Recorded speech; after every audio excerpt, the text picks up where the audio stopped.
Problem with lying is not moral as much as it is technical and logistics.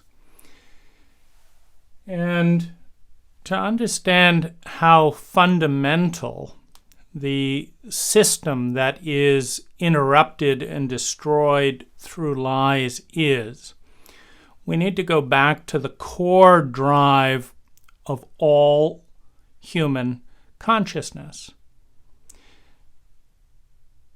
From the beginning of time, as long as any human being has been conscious of itself and conscious of choice, it has sought, they have sought, you and I have sought to make choices that make us feel better, and with a little vision and skill, sustainably better.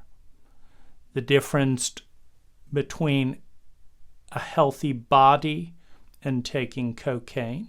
First to feel better, and then sustainably better, and sought to avoid feeling bad, and with a little bit more training, chronically worse.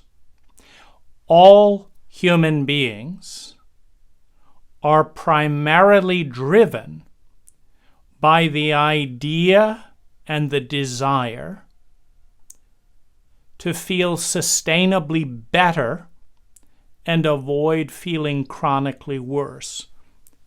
It is an infinite continuum,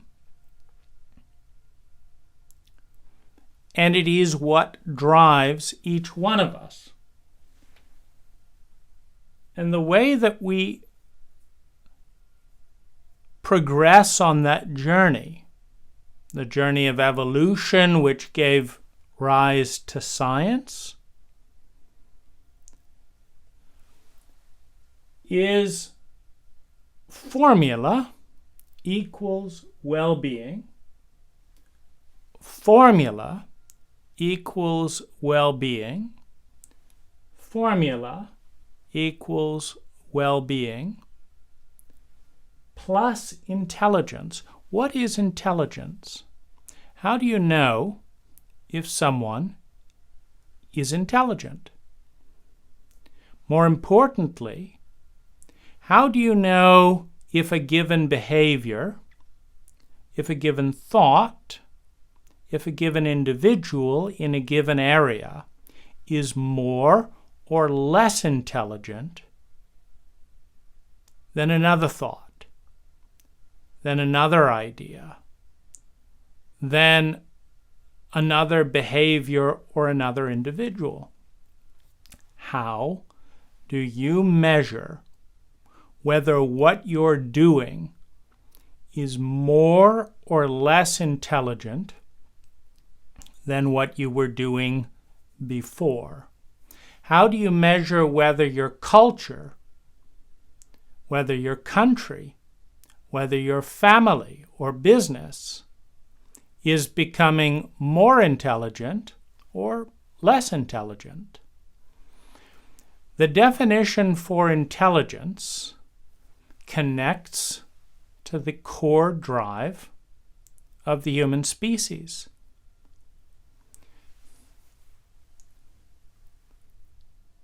Every protocol, every cult, every culture, every practice takes a certain amount of time, a certain amount of money, a certain amount of natural resources. And we could call all of those, as well as attention and intensity, energy. Time, money, natural resources, different forms of energy. It consumes energy to spend 5 hours doing something rather than 1 hour. It consumes more energy to spend 5 hours doing something rather than 1 hour. It consumes more money another form of energy, a symbol, certainly, of energy, a placeholder. It was once energy, and it will become energy in a new form, but it consumes more money to spend $100 doing something than $1 doing the same thing. And it takes more natural resources. To cut down 100 trees to make something happen is to consume more energy than to cut down one tree. To dig a mine 6 miles deep rather than 100 feet deep consumes more energy. To drive a car, the same car, 1,000 miles versus 1 mile consumes more energy. In other words, there is an energy cost that can be simplified down into time, money, and natural resources, but honestly has a lot more metrics and dimensions. There is an energy cost to doing anything, thinking anything, feeling anything, allowing anything. There is a cost to anything that we're doing. And that cost is overlaid on the universal drive to feel sustainably better and to avoid feeling chronically worse. Now, if one person takes $1 and a minute and a branch and improves sustainable human well-being for one unit, one individual,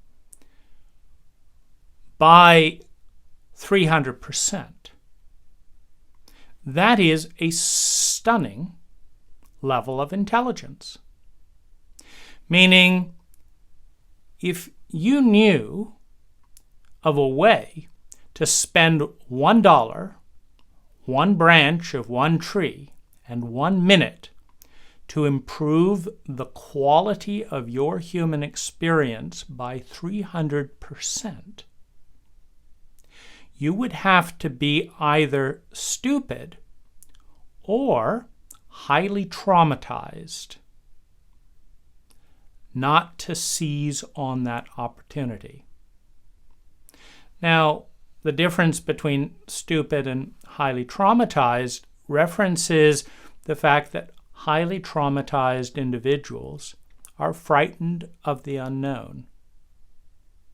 Because for the most part, high levels of childhood trauma in a helpless state came as a surprise, was out of control.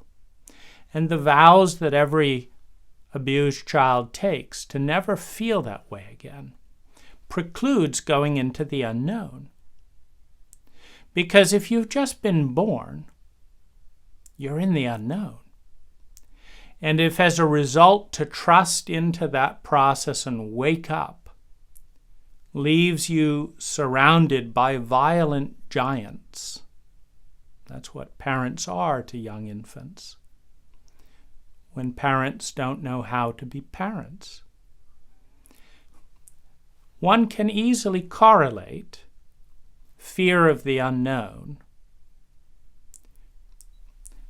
with this experience of overwhelming mass and helplessness and pain by a giant that doesn't know how to attune, in a cult that doesn't know how to teach its parents to be parents, to break intergenerational cycles.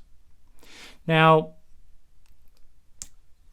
such an infant wanting to avoid unnecessary chronic suffering in the future, of course, I never want to feel that way again.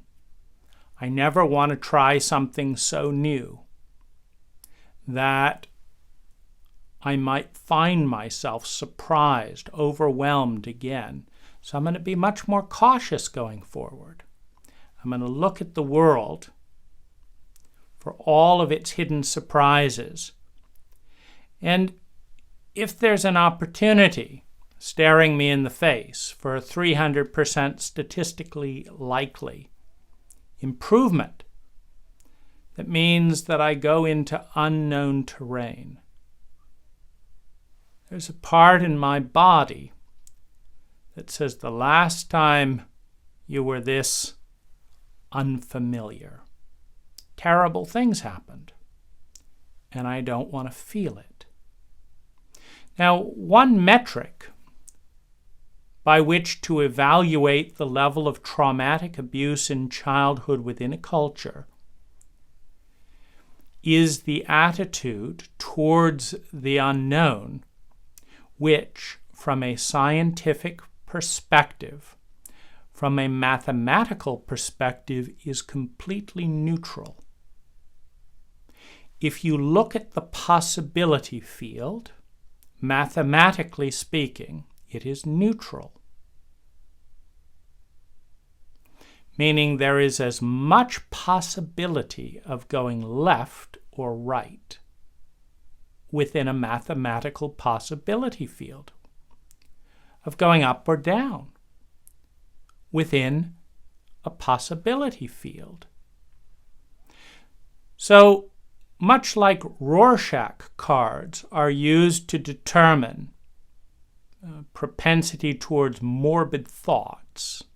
For example, a Vietnam veteran can be diagnosed with PTSD if, when shown random shapes on cards, called the Rorschach test, what they reconfigure onto these neutral symbols are splayed limbs, severed heads, dripping blood. Now, a child sees drops of dew if they have not been molested, if they have not been traumatized by that point. The unknown, the bias, the human bias of innocence is positive. It takes severe trauma to flip that towards a negative bias towards the unknown. By definition, there are 50-50 odds when you take a step into an unknown world that it will be beneficial or detrimental. That is the nature of the unknown. Now, the more we know with science, the more we know that we do not know. The most knowledgeable calculations of knowledge are that what we know today is minuscule compared to that which has yet to become known. Meaning it is mathematically certain that the unknown is bigger than the known. To be afraid of the unknown, to resist the unknown, is to resist relationship with most of what is, most of what will be, and the knowledge that will come from that existence. It is to resist the future, to fight with the unknown. But when trauma is correlated so meticulously with trusting the unknown, we can be bent and inverted from the curiosity of the higher level brain functions to the fear of the reptilian brain, a program designed to keep the body alive in a sociopathic environment. You see, the reptilian brain, fight, flight, and freeze, with fawn or ass-licking thrown in modern dimensions, the reptilian brain is designed to keep you alive when you are living with snakes. Because when a bigger snake comes towards you, snakes have not been known for their empathy, you run and you survive. When a smaller snake is in your proximity, you feed, you chase, and you win. And if something too complicated, you're caught between a rock and a hard place and you go limp and you play dead, you freeze, you generally conserve more energy and survive the ordeal better than either trying to take on something twice your size or outrun something that's faster than you when you're in a state of shock. And so fight, flight, freeze, to some extent, keeps the body alive when surrounded by reptiles, otherwise known as sociopaths. It works. And there's a hierarchy of brain development. We have the reptilian brain, we have the limbic brain, raw instinct and emotion. That adds fuel to fight, flight, and freeze, speeds it up a little bit, and advancement. We have the cognizant sociopath, the one that observes time, patterns of behavior. The victim goes here, then they go here, then in this one place which they go every day, they're more vulnerable. The cognizant sociopath. The reptilian brain, the brain induced by severe abuse if you're a human being, the brain that you have if you're a reptile, just normal consciousness, is overlaid with pattern recognition. The Silence of the Lambs, pretty thoughtful, meticulous planning going into that. Not much different than the sociopathic thinking, whether driven by empathy or driven by revenge or driven by hate. The sociopathic thinking of a police officer. We're going to set it up like this, and like this in order to catch the thief in the act, to ensnare, to entangle, to set up, to harm.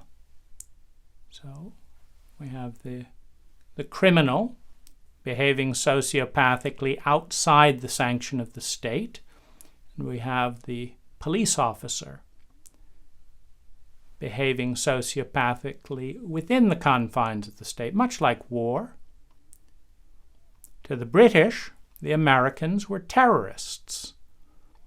What cowardly behavior, right? The British would come up with their nice lines, and the Yankees would set fire to their camp at night and run off, right? See, it's wonderful when it's your gang doing the terrorizing. They would build traps, they would do all kinds of things, because rebelling, if it's your version of history, or terrorism, if it's the other person's version of history, if you can't win a head-on fight with an oppressor that is using their superior mass to dominate you, we have more guns, we have better training, we have more ships, we have more men, and we have more money. And we are going to use these superior technologies to force you to be taxed. much like the U.S. government uses on its own people today. And of course, the people that try to break away from that domination are considered criminals. Just like the continent was considered rebellious and criminal and a terrorist agency until they won. The winners then rewrite the history. So you have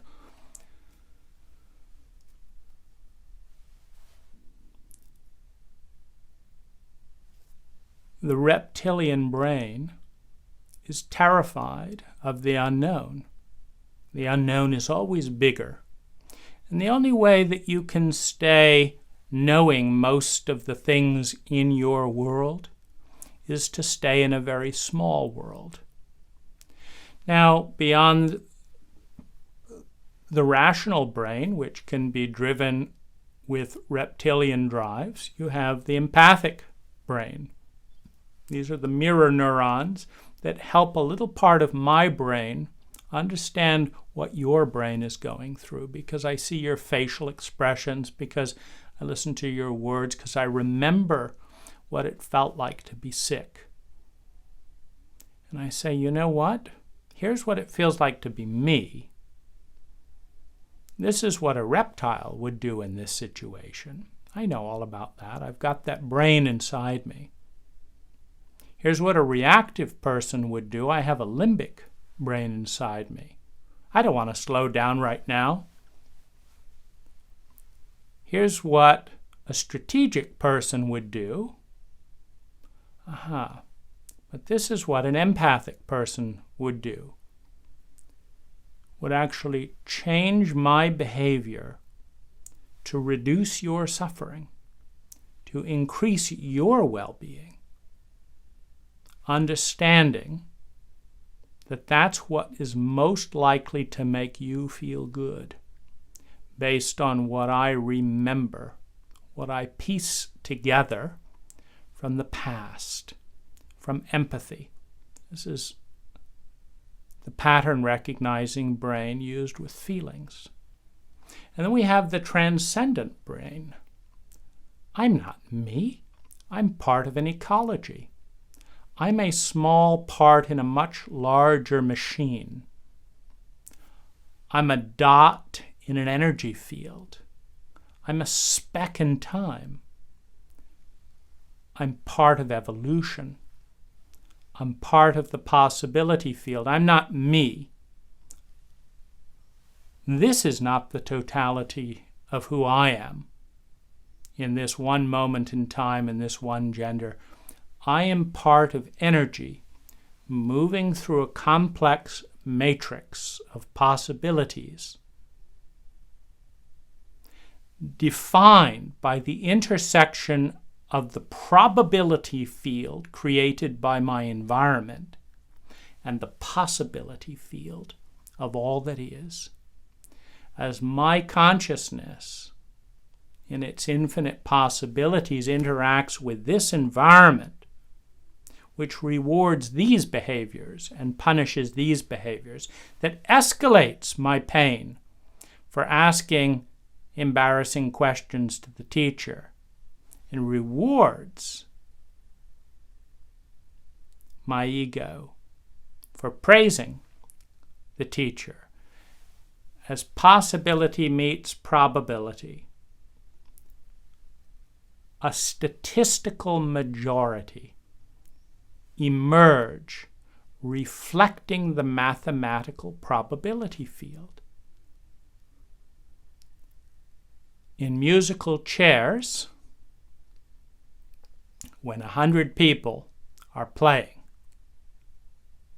you have a 99% chance of being seated. When 2 people are playing, your odds are reduced to 50%. You have a 50% chance of being left standing. Now, the probability field cannot predict from those facts alone who will be the one standing, but it can guarantee you that it will be one of the two people by the time one of the chairs is taken away. When 1 million people go to Vegas, the probability field cannot predict who is the one or two who will walk away with more money than they arrived with. What the probability field can tell us is that 99% of all people who enter the equation of Vegas will have less money at the end of that equation than they had at the beginning, which means that if you want a 99% certainty of getting poor in a hurry, you have option A, head to Vegas. It will require a certain amount of time to get there, to drive there, to fly there. It'll require a certain amount of money. It will require gasoline, jet fuel, a suitcase, whatever it is. And there will be an outcome of well-being. You can say we spent $3,000 on this trip. We took a total of 72 hours. We put about 300 gallons of jet fuel per person into the atmosphere. We did this, we did this. We add up all the different ripple effects of running a hotel in a desert and all that. We add that all up, and we say this is how much energy it took to create this amount of well-being. And then we say, how long does the well-being last?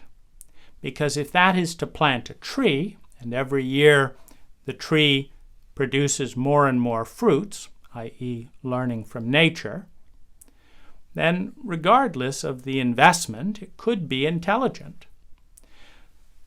But if the moment of hedonistic pleasure fades on the plane back home,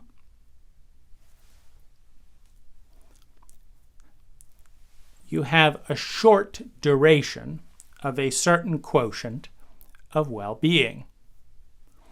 Now, every protocol of behavior in a given situation creates a different amount of sustainable well-being. Here's how you know if someone's intelligent. The intelligent person chooses the path of grace. Now, the path of grace, if you're a bicycle designer, is you try the triangular wheels, very rough. You try the square wheels, still pretty darn rough. You try the double tetrahedron, right? Stick that on the spoke. Getting a little better, right? And you try the circle. And you notice that the circle takes less energy, produces less shock to bring one to the desired destination.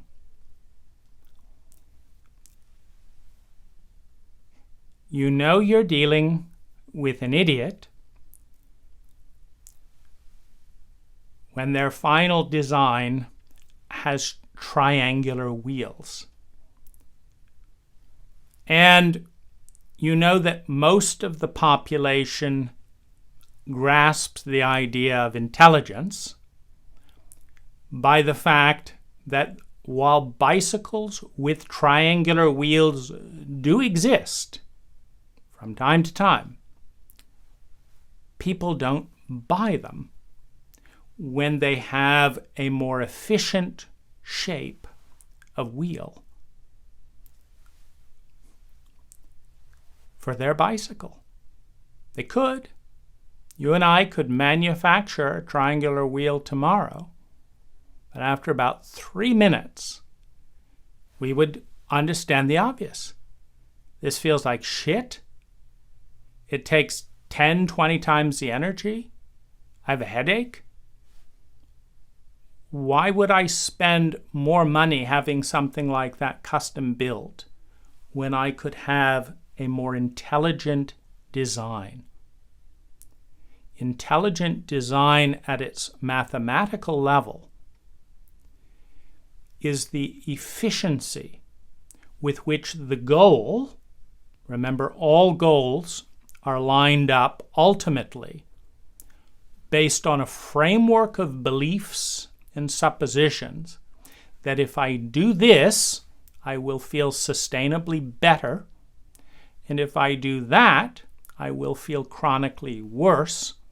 Therefore, I am attached to doing what I believe to be sustainably better. Now, these equations are not designed with great vision and forethought, unfortunately. Otherwise, we would not have the vast majority of all possibility, which resides in the unknown, off limits to whole sections of the population, because they have accurately grasped that they have a higher probability of avoiding shock, i.e., opening the doorway to unresolved trauma, by avoiding anything new, and thus precluding the unknown, than they do staying at home, watching the same movie they watched before, playing the same video game they played yesterday, with the same people who they can largely predict how and when they will do what. It may not be very pleasant. It may not be very rich in yield, meaning the end of many daily cycles stuck in the known are exhausted boredom. But exhausted boredom is still viewed as higher on the well-being continuum than terrified overwhelm, dread, and shock. I'll take exhausted boredom over that. And I don't really want to go into the unknown unless absolutely necessary, because I'm anticipating shock, trauma, etc. as I project early childhood events of the past onto the future, as I project the microcosm of my personal experience onto the multiverse of possibilities.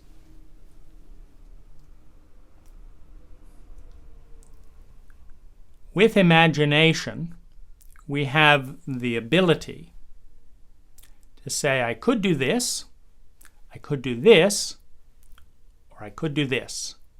I could eat this, or this, or this. I could buy this color, or this color. And every variable influences well-being to some extent. For some reason, pink makes me happy, and I choose blue shoes that cost the exact same amount of money, the exact amount of natural resources, and I enjoy them 50% less than the pink shoes, I'm not being very intelligent. Or there could be another formula in play. I could be aware that I would enjoy the pink shoes, and I could also be aware that I don't enjoy being teased, and I could also be aware that I live in a cult that teaches a majority of its children that the appropriate thing to do with a boy who has pink shoes is to tease him. So I do a quick recalculation. I say my enjoyment of these shoes would go up 100% with pink shoes, minus the humiliation of 90% by being teased in a culture that has not taught me to deal with humiliation. And I decide that the most intelligent thing to do is to pick blue shoes that will allow me to avoid the humiliation and sacrifice the enjoyment. The key thing to understand is that to the degree that we have accurate information, we always pursue the path that we believe will bring the greatest amount of sustainable well-being over time. That we believe, based on projecting the past into the future, or based on lies. Now, there are 4 basic types of lies. And let's look at what a lie is in very practical terms. Now, it's helpful to look through a mathematical paradigm because certainly we can look at reality through many lenses. One of them is math. Every object has a certain number of atoms, a certain amount of gravitational pull. So whatever it is, it has mass that can be measured mathematically. So let's take this equation of a business because it's easy to work with mathematics and business. So let's say, and of course, underlying every business is I want to feel sustainably better and avoid feeling chronically worse. Now, in the myopia, in the blossoming of that ambition, we start off myopic. We start off in the cycle of the child. Every one of us was born into a reality and a state of consciousness in which it was all about us. When a parent abuses a child, the child at 5 years old doesn't say I have a fucked up parent in a culture that doesn't teach parents how to treat their children. The child doesn't say, you know, it's a pity that I live in a cult that tells my parents that they need to know the names of generals hundreds of years ago, but they don't know how to name their feelings, and that's not important. That my parents are going to learn more about the history of bridges than they ever need to know, but they're not going to learn about archetypes. They're not going to learn about the distinction between feelings and emotions. Do you know? They're not going to learn how hope can be transformed into hate. In fact, they may learn how copper manganese is affected when another core element is introduced, and they know more about that than how their own feelings work. They're not going to learn about the neuroscience of feelings or the biology in the gut about feelings. They're not going to learn how a feeling affects their stomach fluid and how a stomach fluid affects their feeling. Obviously, they are emotionally and parentally illiterate. And so I'm going to have to endure a decade or so of beatings because they're also culturally illiterate. They don't understand that highly traumatized and abused children intelligently attack the system that abuses them. In other words, nature has a design built in for evolution that is designed to destroy inane systems. And it is a design that says if you find yourself in a system that is set out to destroy you, you should destroy that system because that system is going contrary to the evolution of nature. Nature likes geometric possibility fields. It likes having more and more options. That's why nature produces variant after variant after variant. That's why nature is a complexity generating machine. If you leave nature to its own devices and come back 1 billion years later, there will be more distinctions in the environment in which nature's program is running than there was 1 billion years before. Because nature likes to have options. And if you think about the game of nature is to exist, is to grow and exist, how better to be sure of winning from a non-egotistical point of view than to have every single variant and option running. Meaning, if you can play a game with the goal of winning, and you can try every single hand that you could possibly play simultaneously, one of them's going to win. And that's why nature is guaranteed victory.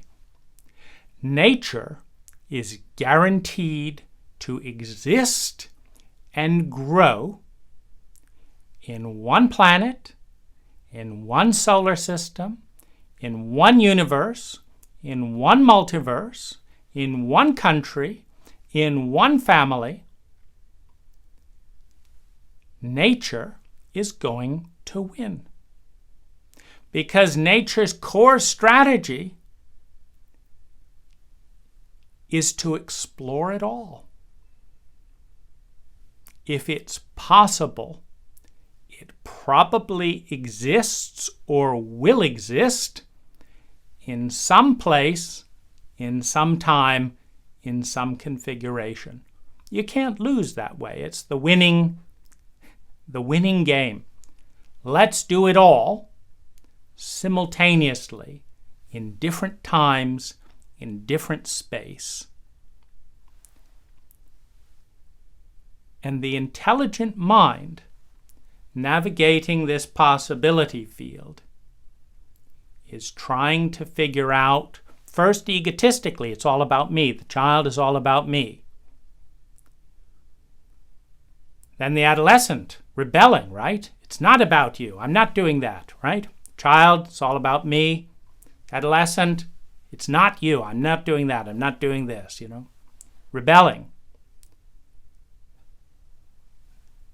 Narcissism of the child, it's all about me. I'm a yes to it all, but it's all about me. Not my parents. I'm unlovable. The adolescent, fuck those bastards, The antipathy, the sympathy, the antipathy. Then you have the adult. The adult is bigger than the child and the adolescent, than the sympathy and the antipathy. So the adult is the first part of the self that has the choice to choose between yes and no. Child is a yes. You want to teach a 2-year-old Japanese? They'll pick it up. How about Mandarin? No problem. English? The child is a yes to everything in its environment. Want it to eat wonton soup? Grasshoppers? Sure. Hamburgers? Sure. Any diet? Any language? Any philosophy? Americans are evil. Americans are the savior. You grow up in that environment. You are a yes. A child is a yes. The adolescent is the antipathy, the rebellion. Adolescent is no, and you do not have choice until you have an architecture of consciousness within the self that is bigger than the yes and bigger than the no. It can say, I'll be a yes in this situation and a no in that situation. That's an adult. Child active, the adolescent is reactive, the adult is proactive. The adult can look at correlations. In this situation, under these circumstances, I'm not going to interrupt their Oscar speech to correct their grammar, even though it was the wrong use of a pronoun. Overall, yes, I want correct language. I mean, who drills that in? Would a child give a damn about correct pronouns if they hadn't been so open to the anal intensity of the teacher who had nothing else to do with their life? So they become a yes, become a no, and then you have the choice between the yes and the no. The healthy adult makes those yeses and nos based on a belief that this path leads to more sustainable well-being. So you have a business here, and it starts with us. Now, a scared child wants to feel good and doesn't really care about anyone else. Next, they care about mom and dad because mom and dad have to be there to take care of them, right? Can't have mom and dad sacrificed, even if I'm scared, etc. So we got to take care of me and mom and dad, and then everyone else, can go to hell.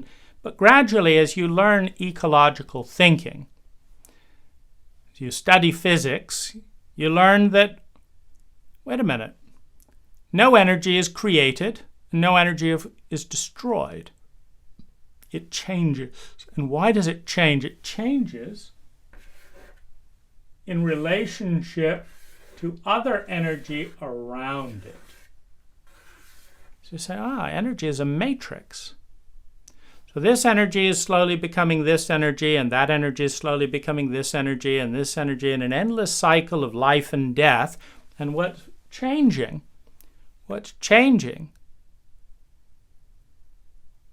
is dependent on the mathematical equations of energy patterns around it. A bowling ball and a pinball collide. The pinball bounces off. The bowling ball continues in the same direction, slowed down slightly to account for the mass of the pinball that was sent flying when a smaller object encountered a larger object. And if the density of the pinball is measured, and the density of the bowling ball is measured, and the speed of the bowling ball and the speed of the pinball are measured, and the slope is measured, a scientist can predict with relative certainty how much the bowling ball will be slowed down by the interaction and how far the pinball will bounce, and based on the geometries where they will end up. And this allows us, in patterns of energy that we understand and can measure to predict the future as a probability field. We can predict with great certainty that 99% of the people leaving Vegas will have less money than they arrived with. We just can't predict who will be the 1% that diverges, that is the counterpoint to the dominant statistic in that situation. So in a business, we have a cost, we have a decay factor, we have a risk factor, and then we have a profit.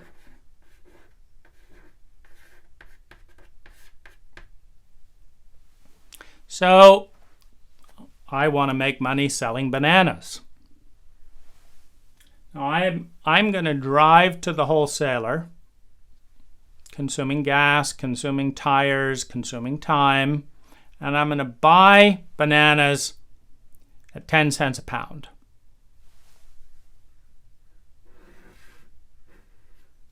Now, there's a decay factor. The car is slowly wearing down. My body's slowly wearing down. Every year it's a little bit older. The car's a little older. Mufflers need to be replaced. There's a cost in decay. There's a risk factor. What happens if there's an earthquake on the way to the fruit stand? I lose my investment. What happens if the car breaks down on the way to the fruit stand? Again, there's a loss. The bananas may be too ripe by the time I fix the car and make it to the fruit stand. So there is a risk factor. What if no one wants to buy bananas that day? What if I sell 50% of my bananas and the others go rotten? There's a risk factor. And there's a profit. If I buy for 10 cents and I sell for 40 cents, in some metrics this sounds wonderful, 400% profit. I remember my grandfather was obsessed with the profit ratio of bread. White bread, fluffy white bread. He worked out that there was a guaranteed 500% profit daily on turning yeast, flour, and water into a loaf of bread. And some people focus all on the percentages. I remember I bought a television at a jumble sale in England. And I did what any sane person does on these raffles, right? The church raffle. So when you write in these numbers of bidding on these things, I guess it may not be a raffle, it may be an auction. It was a silent auction. I noticed there was a television that nobody had put a single number on. It was 10 minutes before the end of the jumble sale. So I wrote 5 pence, which would at that time have been about 8 cents. 5p. I waited 10 minutes. They called out my name. I gave them 5p. I got a television. I did the same with my bicycle. That was 10 pence. I guess I felt a little guilty about taking all these lovely items for a few pennies. Anyway, 5 pence, 10 pence, my TV, my bicycle. Well, I sold the television for £5 to an older boy in the neighborhood. And in a capitalist consumer culture, surrounded by men who focus a lot on money, This was a great event. I was struck by what a big deal it was. For months, I heard about the 5,000% profit that I had made on a single transaction. And this bodes well in a capitalist economy. Nevertheless, there was wear and tear. I remember having to lug the community cart, or barrow as it was called, all the way up into the next village, load the television on it, and then load it down through the public footpaths all the way back to our community, where I needed to install the TV outside the house, since TVs were forbidden in our house, or I wouldn't have had to bid 5 pence to get one. Anyway, you have a profit. In this case, 5,000% or £5. Now, everyone wants to invest in a capitalist economy in which money is a heuristic symbol for value, meaning everyone in the history of humanity has wanted to feel sustainably better and avoid feeling chronically worse. And the pledge that is made by a symbol of value, we're going to provide power.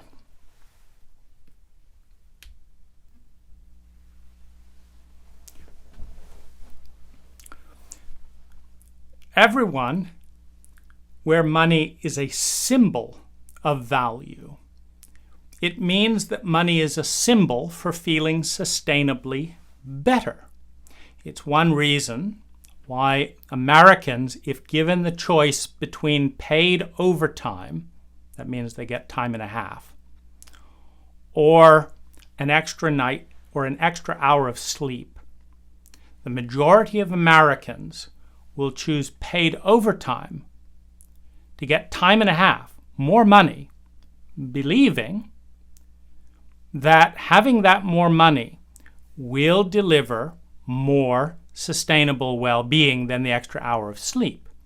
Now, they will be wrong, because the studies of how happy people feel with an extra hour of sleep in today's culture versus how much happier they feel with the time and a half pay suggests that the people with more sleep feel better. But that's because sleep has not been programmed or brainwashed in or scientifically presented as more likely to deliver well-being, and money has. Money as a symbol for value has replaced many of the underlying values, which is why you find people doing things that they hate to get money so that they can be happy. Nobody wants money if it doesn't make them happier. The symbol of money is elevated over the actual felt experience. And you have a Christian country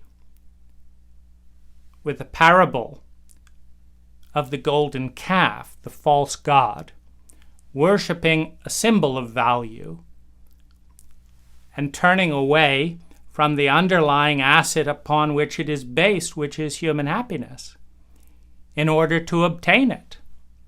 I want the paper rather than the well-being that the paper promises to produce when I spend it. Now, there is an actual cost. We said 10%. There is a number of mileage. Let's call it a 1. We'll say 1 hour, 1% wear and tear. There is a risk factor. It's relatively low. Let's call it 0.01. That every single time I drive to the wholesaler, I risk being one of the 400,000 Americans who die in their car every year. And those are just the people who die. What about all the people that get shocked and traumatized in this? I risk a flat tire. Well, a single flat tire in a tow truck is going to eat up all of that profit. By the time I hire the tow truck and do this and that and the other, turning 10 cents of bananas into 40 cents is not going to pay for it. So what happens in a capitalist free market is all of the people who spend a lot of energy for a small profit disappear. It's the same thing that happens in evolution. The birds that develop the wings to almost fly, but then they give up before the last few feathers that would allow them to take off, they're eaten by foxes.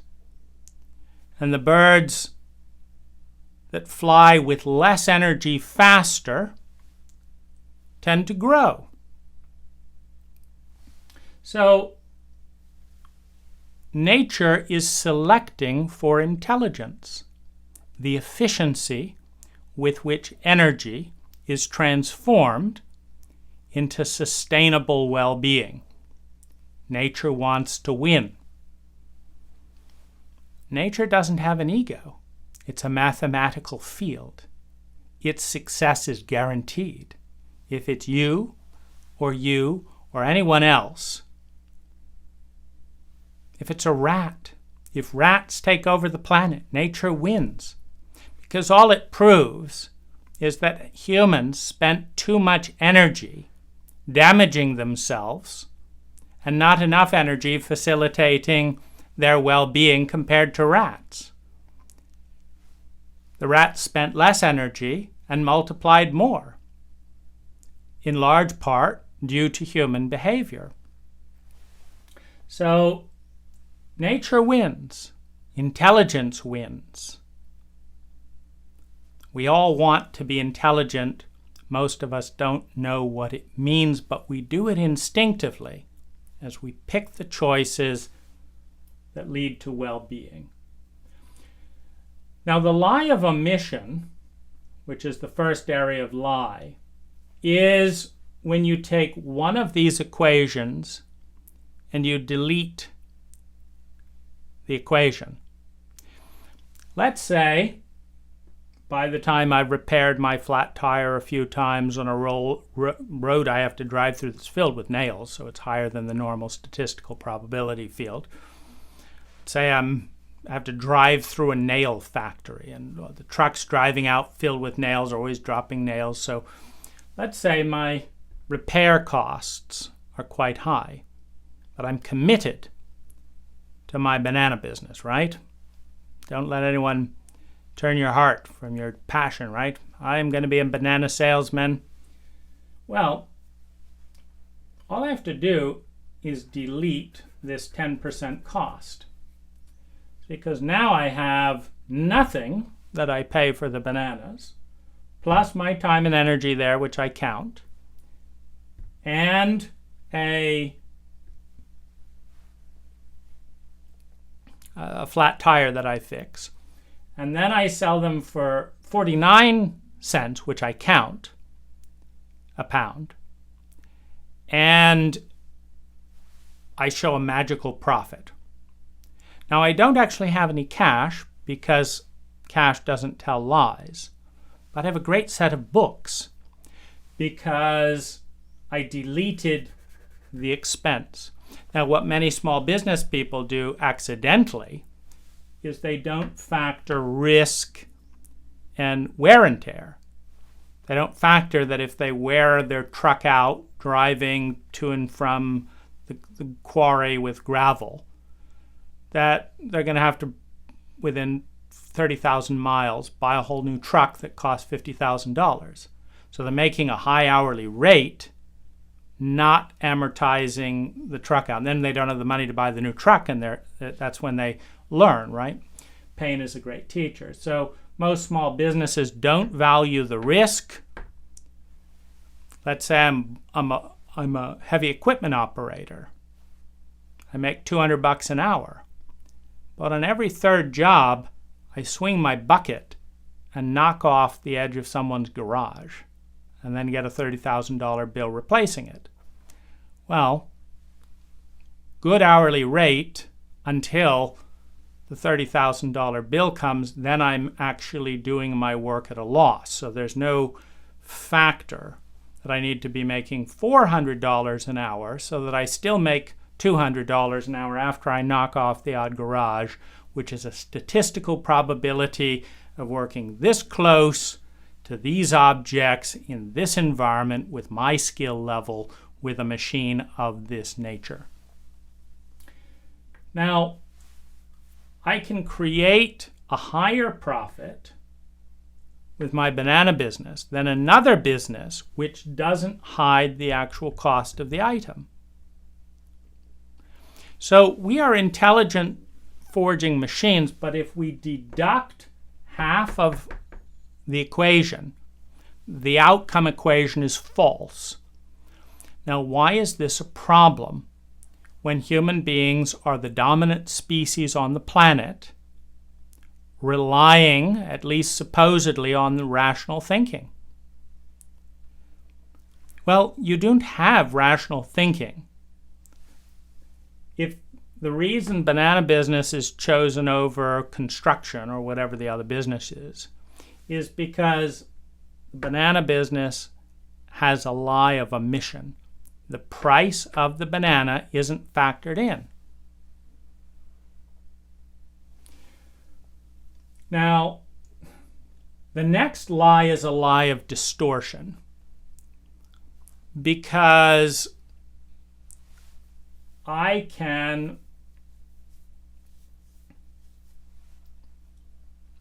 add or delete, well, I can expand or contract any of these numbers. So I can pay 10 cents, but I can say, it's about 5 cents that I'm paying. So it's a distortion.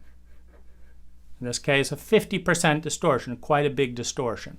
So I'm paying 10 cents, but I'm presenting that I'm paying about 5 cents. Again, what I've done is I've just made this business look twice as valuable to what it actually is. It's where a lot of fraud happens, whether it was mortgage-backed securities, etc., or the shorts that help participate in the downfall of the market. Pretending that something was higher risk than it was or was lower risk than it was is a distortion. It's a lie of distortion. The next lie is a lie in relationship. I keep the numbers the same, but I pretend that these numbers are not in relationship, and I pretend that another thing is. So let's say the cost of a candy is 1 cent, and the cost of a banana is 10 cents. But either through muddle thinking, because most of life is not this cut and dry, so it's very easy to confuse relationships. Let's say, as a result of muddle thinking, say my crew did this recently with, for years they have been breaking their contract and taking side jobs when people walk by the landscapes we're doing. And they say, who did this? This is great. The foreman on my crew has been saying, I do great work, don't I, right? And I can do all of this, and let's just not tell Dane.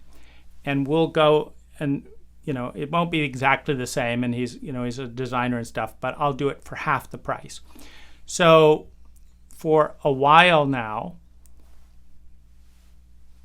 never gotten a job referral from anyone on the crew that are there all the time. And I know this because whenever I'm working on a job 8 hours a day, there's 2 people that stop by every day and ask questions, and usually 1, 2, or 3 other neighbors in a neighborhood will request a consult or something in order to do that work. So that never happens year after year with this crew. And and I get little inklings and I complain about the stuff going on the side, and it just goes on. Finally, I have enough. Now, my crew foreman is doing 30% of his business on the side with clients generated from my job. So he's feeling pretty secure, right? He doesn't need me because he can survive on those 30% jobs. There's just one little miscalculation, and it's easy with fuzzy thinking. If he's not working for me to begin with, how can he steal those jobs that are providing the other 30% of his salary? In fact, they're providing 50% of his salary because he's charging those people a lot more than he's charging me. So I bring up the issue. He's getting a bit rebellious at this point. He doesn't have to listen to his boss. He's got his own company on the side. And as luck would have it, he's got a pretty good job he just stole from the last job, so that's going well. But then it comes to an end. Now, I'm still doing work, but I'm getting the clients that are drawn to my designs and stuff, and he's not getting those clients. So 100% of his job comes out, and that's when it hits him that his loyalty relationship was unsustainable mathematically. That if you damage the host body to a point where it wants nothing to do with you, you also damage yourself that was feeding on the host body. So it's not a good idea if you understand mathematics. And now his crew is trying to come back because he can't feed them, because he doesn't have the ethical set to feed them. Trust is the most valuable asset on the planet. And he cannot gain trustworthiness while stealing and lying. And he's a terrific worker. But I value trust higher. So this is how we learn. But the second lie is a lie of relationship, where in this case, he told himself a lie that he'd be able to do just fine if he got caught stealing, and fine if he did his own thing and didn't listen to this or that. That was fine, because he had 50% of his income coming from outside me, except it wasn't really. People were drawn to my designs, and they haven't stopped by during his job and said, wow, this is such a great design. Let's have you do my place. And so the premise dies. It's a faulty mathematics. Now, the last lie is the lie of inventing a dot here. So we have the cost of the item, we have the wear and tear of the item, we have the risk factor associated with the endeavor, and we have the profit. But then we'll just add 20%. Now, how do you irrationally add 20% and appear rational? Well, one thing you can do is project the future. You can say, well, sure, we've been losing money hand over fist, but next year you will see we are going to make lots of money. Now, because of that, we are worth 20% more. This is a 20% more profitable business than it actually is, meaning I have no cash to prove it because I'm spending more money than I'm bringing in payments, but I have this plan. So you can put it in the future growth. Obviously, if you're losing money on the first type of lie because you've pretended that a 10% cost is a 5% cost, and you're planning on doing that at bigger scale in the future, that's one of the reasons people go bankrupt when they get bigger, is they didn't refine the mathematical equation of energy input and energy output before they scaled it. And so, for example, if a business owner doesn't charge for their own time, they can sustain a money-losing business that's 5 people and themselves because they are the loss. They don't pay themselves. And so it looks like the business is making a little money. But then now that they've got 100 employees at the same system, no one else is willing to work for free. So the business quickly goes bankrupt because it actually lost money. So lies and inventing an equation is the other thing. Now, this is why lies matter. Evolution, intelligence, growth, life, at a mental analytical level, is the process of saying this amount of energy using this formula creates this amount of well-being. Let's say 10%. This amount of energy in this formula creates this amount of well-being. Let's say 30%. This amount of energy in this protocol creates this amount of well-being. Let's say 700%. The intelligent person, bypassing this fear of the unknown, which is a mitigating factor in intelligence. It's traumatic intelligence of interfering with rational intelligence.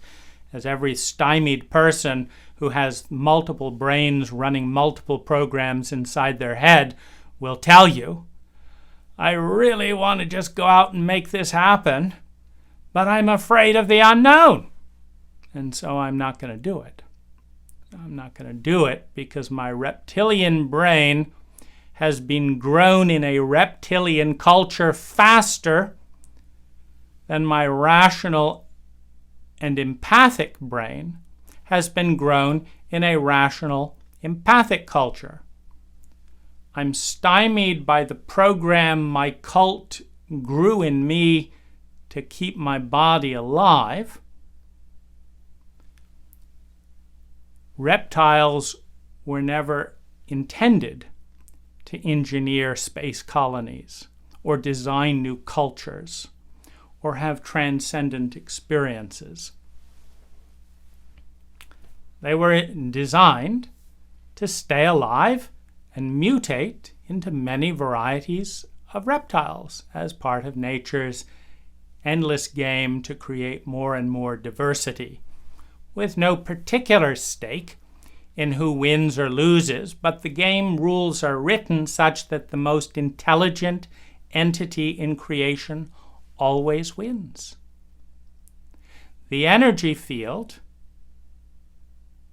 that consumes the least amount of energy to create well-being in the largest domain of reality wins, otherwise known as God or Goddess or all that is. God, Goddess, all that is wins by loving everything, by knowing everything, by reaching towards grace, the efficiency with which energy is transformed into sustainable well-being, by collaborating with everything, by not having enemies. It's kind of hard when you love and accept what is. It is a program that consumes less energy for more of itself in order to generate more sustainable well-being. It's guaranteed to win outside the fabric of time. It's already won. It's a mathematical equation that is predictable. We just haven't found, with our intelligence, a link in mass to that intelligence. But the problem with lies on this journey of evolution, be those lies of omission, lies of distortion, lies of relationship, or lies in inventing data that doesn't exist, is that it tilts the decision in the wrong direction. Because let's say you're trying to buy a business, and you have one business with someone who reports the actual cost of the item, and you have another business with someone who pretends there is no cost. Oh, that's nothing. We don't even bother counting it. It's so minuscule. We don't count the costs of goods sold. Well, the person who's losing money on the business is probably going to give you a better price selling the business. And if they're lying about the cost, looks like you're paying less for a more profitable company, only you're paying for a company that will lose you every penny you have, because people will not buy bananas at a price that would be profitable for you in your situation to provide them. So you go out of business. A lot of printing companies. When online printing came into play in these massive factories with economies of scale and huge shipping departments, mom and pop printer, by the time they talked on the telephone rather than internet ordering, by the time they did all those energy things, they couldn't pay for their own salaries. So they went under. As another system of delivering printed materials for less money consumed the system that had a higher cost to such an extent that it lost money. That every year you would run that system, you would have more debt and less income. Until someone on the outside looking in says, I'm not going to loan you money that you clearly cannot repay, given that you are hemorrhaging money faster than you're making it. And there's nothing in this environment that you can do that can change that statistic. So I'm not going to bet a loan at a low interest rate that would be profitable for you to pay back. So the enterprise collapses. But if that printer takes a distorted balance sheet into the bank and borrows from another person to pay back the first person, or another person to pay back the first, they can keep it up for a while. Madoff did this with $50 billion. Just keep moving money around. The problem is you make a faulty decision that damages evolution, that damages the path of intelligence, that damages human well-being. And the problem with a culture not dealing with its trauma and the science of traumatic recovery is traumatized individuals are some of the most terrified people, the most terrified consciousness on the planet. Most animals don't function with the terror of many traumatized human beings. When you're already maxed out on trauma and terror, and you associate the unknown as being too risky as a source of possible escalation, you must, with a rational intelligence, avoid the unknown at all costs.